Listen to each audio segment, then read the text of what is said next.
আসসালামু আলাইকুম ভিউয়ার্স, আশা করি আল্লাহর অশেষ মেহেরবানি ও দয়ায় আপনারা সবাই ভালো আছেন। তো আজকে আপনাদের দেখাতে চলেছি একটি চার্জার ফোন। তো এর পাওয়ার সাপ্লাই নষ্ট হলে আপনারা কীভাবে রিপেয়ার করবেন।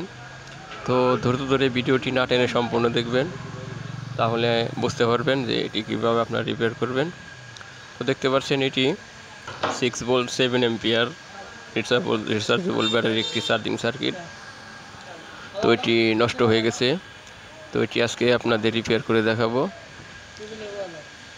আর আমার চ্যানেলে নতুন হয়ে থাকলে এখনই সাবস্ক্রাইব করে নেবেন।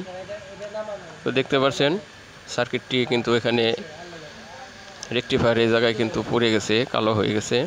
তো এটি আমরা এখন ভোল্টেজ দিয়ে চেক করে নেব যে আসলে ওটি নষ্ট হয়েছে কিনা। তো আমরা এটি ক্লিপ লাগিয়ে নিলাম, আউটপুট ভোল্টেজ ক্লিপ।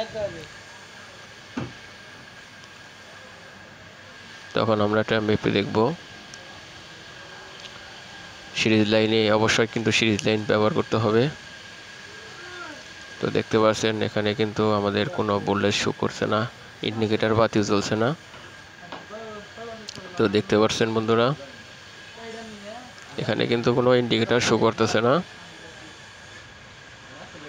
তো এটি কিভাবে রিপেয়ার করবেন তো দেখতে থাকেন।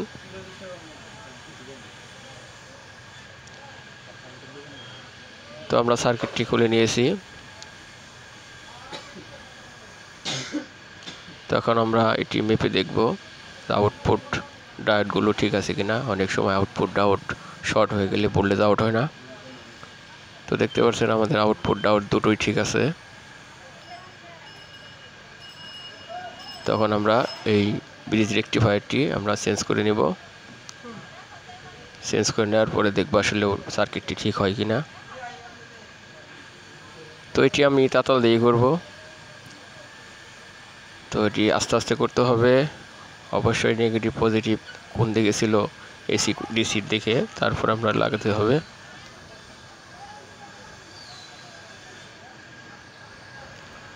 তো বন্ধুরা, আমি কিন্তু খুলে ফেলেছি।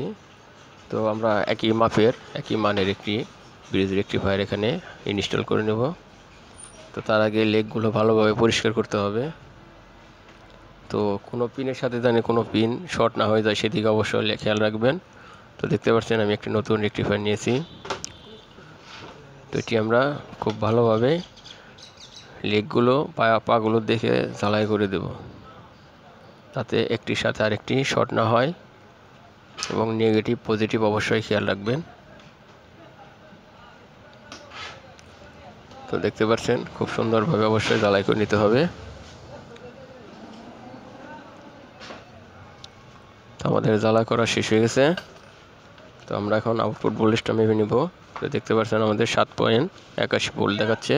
তো আমাদের সার্কিটটি মোটামুটি কমপ্লিট হয়ে গেছে। এখন আমরা এটি চার্জারের সাথে কানেক্ট করব, ফ্যানের সাথে। তো এখন লাইন দিয়ে দেব। তো দেখবো এখন লাইন আসে কিনা। তো দেখতে পাচ্ছেন বন্ধুরা, এখন কিন্তু ইন্ডিকেটর শো করছে, চার্জ হচ্ছে। তো কাজটি খুব সহজে হয়ে গেল। তো এরকম সমস্যা হলে আপনারা কিন্তু নিজেরা এটি রিপেয়ার করতে পারবেন। তো দেখতে পাচ্ছেন আমাদের ভোল্টেজ কিন্তু ঠিক আছে।